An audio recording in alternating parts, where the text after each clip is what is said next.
Drage gledalke in gledalci, lepo pozdravljeni v novi kroniki tedna.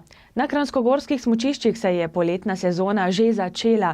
Malo ji te dni sicer nagaja vreme, a žičničarji upajo, da se bo tudi to uredilo in pričakujejo lep obisk. Poletne počitnice so se pričele tudi pri nas v podjetju. Trenutno se vsi v Zgornjesavski dolini predvsem ukvarjamo z vremenom. Vsak dan pada dež oziroma vsake pol ure je drugačno vreme tukaj pri nas, tako da resnično se trudimo in tudi turistom in vsem obiskovalcem lepo razložimo, da lahko počakajo kakšne pol urice, uro in potem ponovno nadaljujemo s poletnimi aktivnostmi. Resnično upamo, da se bo vreme sedaj stabiliziralo v mesecu juliju in avgustu. Pričakujemo večje število obiskovalcev. Smo že do sedaj v bistvu v mesecu maju in juniju presegli lanskoletne rezultate, pa že lanskoletna poletna sezona je bila rekordna, tako da obratujejo vse naše poletne aktivnosti. V petek 20. julija in do 19. avgusta bomo podaljšali tudi naše poletno obratovanje. Od petka do nedelje bomo obratovali do 18. ure.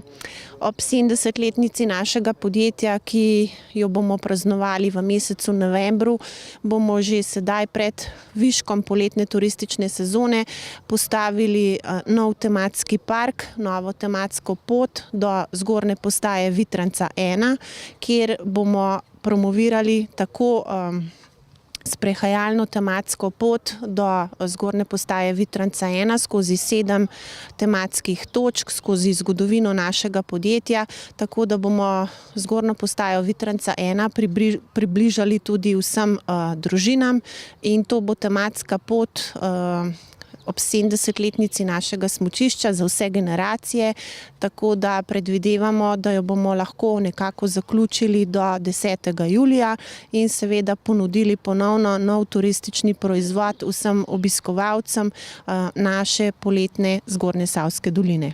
Kolesarski park, poletno sankališče, Bedančev dom in pa panoramski prevozi s sedežnico Vitranc 1 delujejo vsak dan od 9. do 17. ure. Zadnja vožnja s sedežnico Vitranc 1 pa je ob 16:45 uri. Lepo se nam je odprla tudi sprehajalna oziroma planinska pot do Mojčinega doma na zgornji postaji Vitranca 2 in pa seveda vse več obiskovalcev se tudi odloča za obisk Ciprnika. Nekateri se potem podajo v dolino Tamar po sprehajalni poti, ki vodi prek Ciprnika do Odeja v Planici, nekateri pa se vrnejo nazaj v dolino preko Vitranca ali pa na poti preko Jasne, tako da smo lepo povezali ta vrh Vitranca tudi s prehajalnimi in pa seveda planinskimi potmi. Na Vanišah v Podkorenu je domače športno društvo tudi letos organiziralo tradicionalni nogometni turnir ob dnevu državnosti. Od leta 1991 tradicionalno poteka na športnem parku na Vanišah turnir ob dnevu državnosti 25. junija. Vsako leto se udeleži kar nekaj ekip, ponavadi smo imeli tam okoli 12 ekip, zato da smo imeli potem 2 skupine. Letos pa je bilo to vse skupaj okrnjeno, malo, ne vem zakaj sicer, ampak prijavilo se je 6 ekip, tako da v bistvu vsak igra z vsako ekipo. Turnir poteka brez kakršnih koli problemov. Zjutraj nam je malo ponagajal dež, ampak nekako se nismo dali motiti. Na upravnem odboru smo se pač odločili, da probamo turnir speljati in izgleda, da nam bo to kar uspelo, da nam ni žal, da smo to spremenili, tako da turnir poteka v športnem duhu, kakor sem že rekel. In hvala lepa tudi vsem, ki pomagajo, da dajo svoj kamenček v ta mozaik športnega društva Vaniše, da to poteka tako ekipi v kuhinji, kot ekipi pri strežbi, kot ekipi pri samem logističnem projektu, kot so boni, priprava pravil in pa podobne stvari, žrebanje ekip, cahnanje igrišča Še posebej pa zahvala tudi komunali Kranjska Gora, ki nam vsako leto priskoči na pomoč ob temu, majhen pred temu praznikom, da nam določene stvari pomagajo še urediti okolico, da športni park nekako tako izgleda, kakor bi mogel izgledati. Še enkrat hvala lepa vsem, vsakemu posamezniku, uživajte v športnem duhu in upam, da se bo turnir končal brez kakršnih koli poškodb in pa v duhu borbe.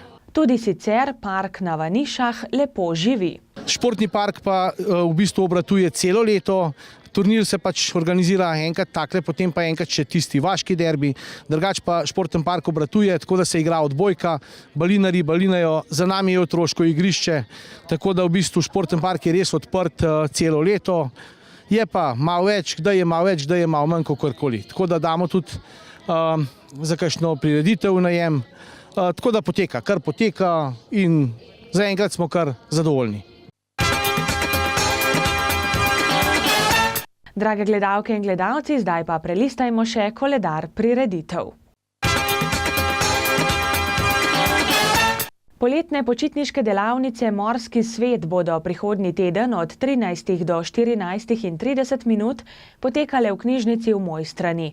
Vodi jih Mojca Ahčin Rozman, delavnice pa so brezplačne. V soboto od 14 do 18 bo Društvo prijateljev mladine Dovje Mojstrana na trgu Olimpijcev v Mojstrani pripravilo delavnice za otroke. Čorčip bo imel športno delavnico, ob 240. obletnici vzpona na Triglav bodo barvali zastave, izdelovali piščalke in postavili tudi možice. Gasilci iz prostovoljnega gasilskega društva Gozd Martuljek letos praznujejo 80-letnico delovanja. Zato bodo v petek 6. julija ob 17. uri izvedli sektorsko gasilsko vajo in ob 20. uri imeli slavnostno sejo, na kateri bodo podelili tudi društvena priznanja za dolgoletno delo zaslužnim članom društva. V soboto 7. julija se bo ob 18. začel slavnostni del praznovanja v šotoru pri gasilskem domu, slavje pa se bo nadaljevalo z veselico z ansamblom Mladi Gamsi in tudi srečelovom. V sklopu prireditev Poletje pod Vitrancem bo v petek ob 20:30 minut na trgu pred cerkvijo v Kranjski Gori nastopila skupina Panda. V nedeljo prav tako ob 20:30 pa bo še nastop tria Izolda. Toliko smo vam, drage gledalke in gledalci, pripravili za tokrat. Imejte se lepo, če greste na dopust, seveda uživajte in nasvidenje do prihodnjič. Pa srečno!